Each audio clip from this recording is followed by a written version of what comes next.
Wedding and festive collections తో designer trends expo start అయింది. Heroine దీక్షా పంత్ ఈ ఎక్స్పోని లాంచ్ చేసింది.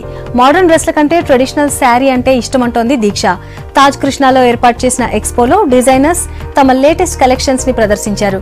Different wedding jewellery special attraction గా నిలిచింది. క్రిస్మస్, న్యూ ఇయర్ కోసం Indo western collection city fashion lovers ని ఆకట్టుకుంటున్నాయి.